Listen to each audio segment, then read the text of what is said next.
Hello guys, I am Amjad Khan. As you know, we are discussing about Indian polity and today I shall discuss about part 5. If you want to watch my every video, please do subscribe my channel and press the bell icon as well so that you could avail my video with the wink of your eye. So, without wasting much time, let me begin with the first question. In which part of the Indian Constitution the directive principle of state policy are mentioned? Indian constitution में वो कौन सा part है जिसमें directive principle of state policy को mention किया गया है? पार्ट 2, पार्ट 3, पार्ट 4 या पार्ट 5? पार्ट 4 जो है डील करता है directive principle of state policy, तो करेक्ट ऑप्शन जो हमारा सी है। नेक्स्ट क्वेश्चन हमारा, the directive principle have been taken from the constitution of. Directive principle जो है वो किस कंट्री से लिया गया है? ब्रिटेन से, कनाडा से, अमेरिका से या आयरलैंड से? Directive principle of state policy borrowed from Ireland, ये आयरलैंड से लिया गया है। Option D is correct answer. Next question हमारा, the elements of directive principle of state policy are explained in the articles. इस क्वेश्चन में यह है कि डायरेक्टिव प्रिंसिपल को कौन से आर्टिकल डील करते हैं? Article 36 to 51, article 12 to 35, article 5 to 11 या none of the above? Article 36 to 51 deal with the directive principle of state policy. Option A is correct answer.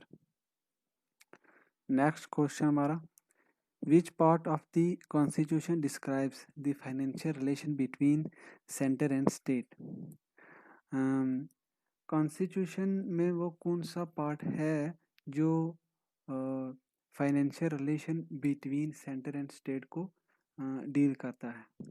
Part 10, part 11, part 13, part 12?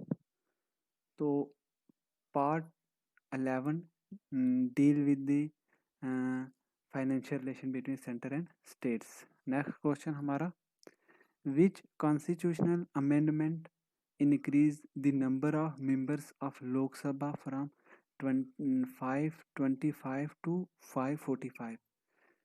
वो कौन सा amendment है जो लोकसभा के member 525 से लेकर 545 तक इंक्रीज किए गए? Amendment 31, amendment 32, amendment 42, amendment 52? Amendment 31 increased the member of Lok Sabha from 525 to 545. A option is correct answer. Sixth question हमारा, the 10th schedule of the Constitution of India related to। जो 10th schedule है constitution of India का वो किससे relate करता है?